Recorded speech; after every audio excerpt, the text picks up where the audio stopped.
My husband said, I am sorry for my behavior yesterday around 11 o'clock. And by this time, I had talked to the director of community groups and our particular shepherd of my personal community group. I had texted my community group members the night before, and I was like, just please pray for me. I didn't want to share exactly what was going on. But I sent one particular member who was my friend before, the one that had invited me to the community group.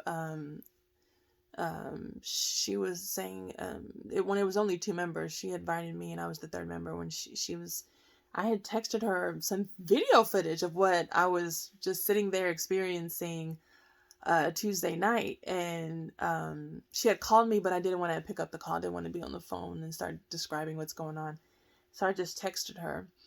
All the way up until I came to my girlfriend's house here in Carrollton.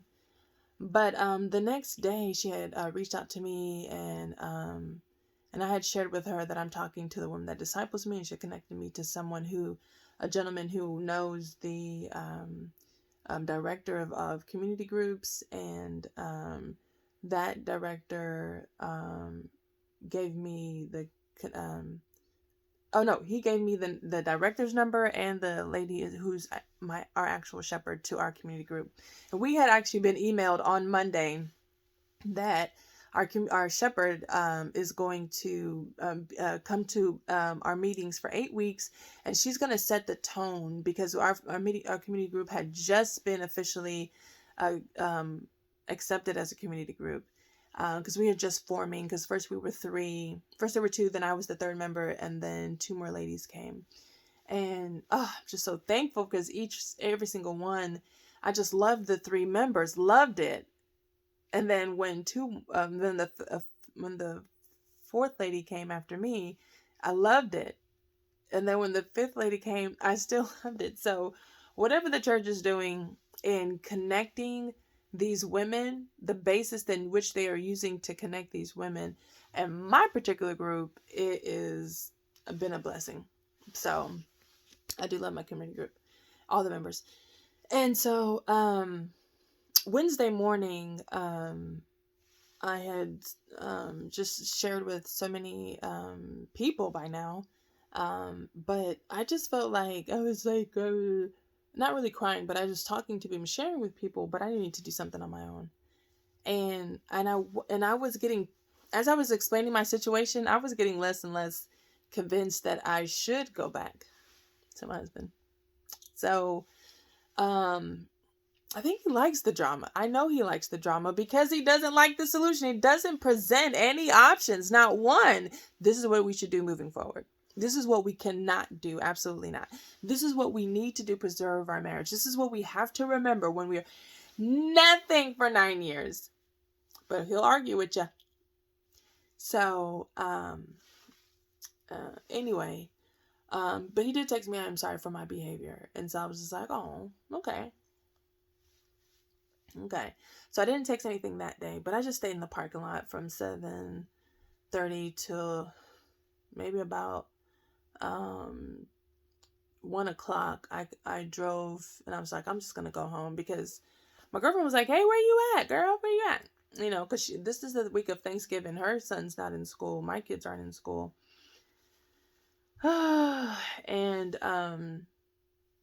I did want to see my kids, but I know that they're not in danger or anything, but I've been away from them before, but so I just wanted to see my kids.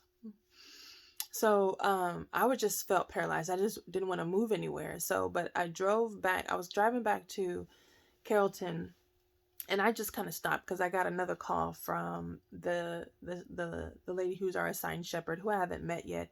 And she just wanted to gauge what the history of my husband and I have experienced. And I told her, in short, and by short, I just kind of kept it under about 45 minutes. And then I started break down crying. That was the only time I cried that whole day, when I was talking to her, because I said, you know what? You're not going to realize what I'm saying. You'll never experience it because he's so charming.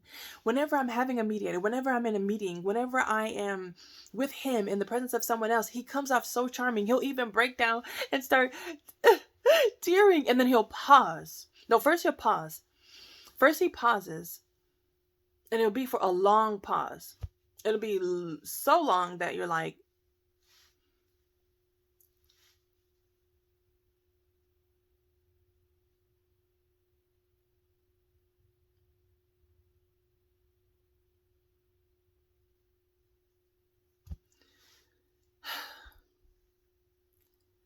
and at each of those times, because I'm finally hearing him talk,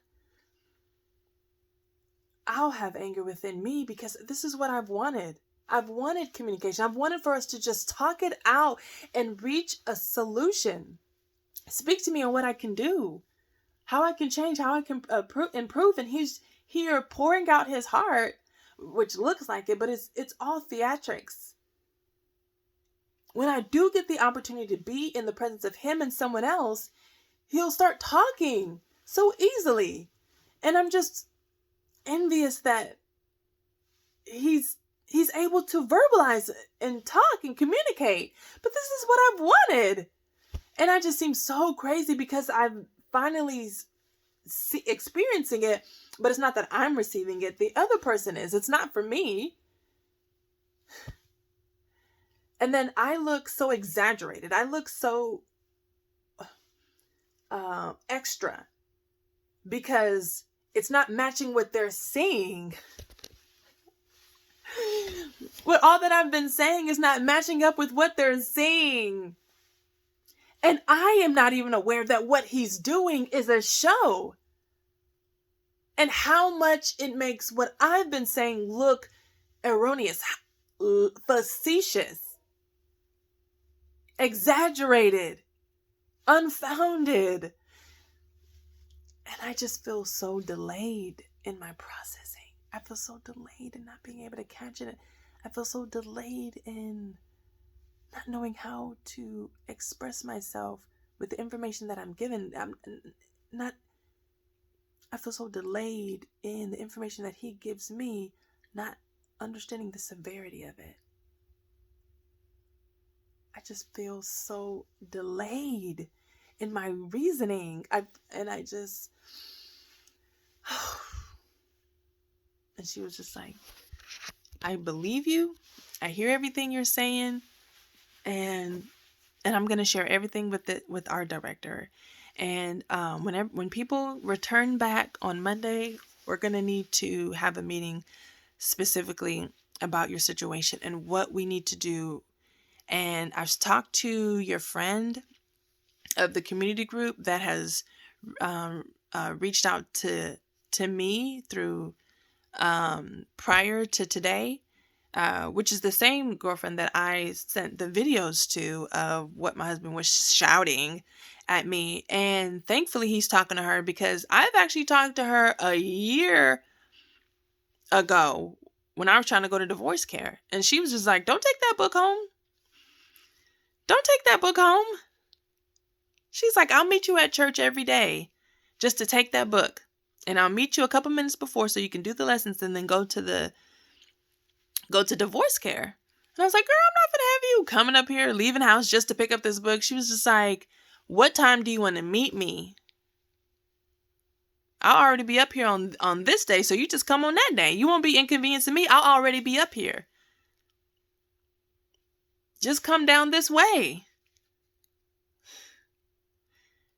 And I didn't take it home. He saw the book. I mean, I didn't give it to her. I took it home. He saw the book. Blowout. Combustion in the house. I suffered not following her advice. I suffered greatly not following her advice. Girl, you have to meet me at the church. Just take the little book. He was triggered by seeing that book. Seeing divorce care. You're working on trying to get a divorce from me? He was totally shocked. He is constantly shocked at me trying to leave. Constantly shocked. How are you constantly shocked at me trying to leave? Anyway, so 3 o'clock. So I took a nap. Turns out I just really didn't sleep very long. And I was like, I don't want to use my money to eat. but but I just laid down in my car. Let me stop the video here.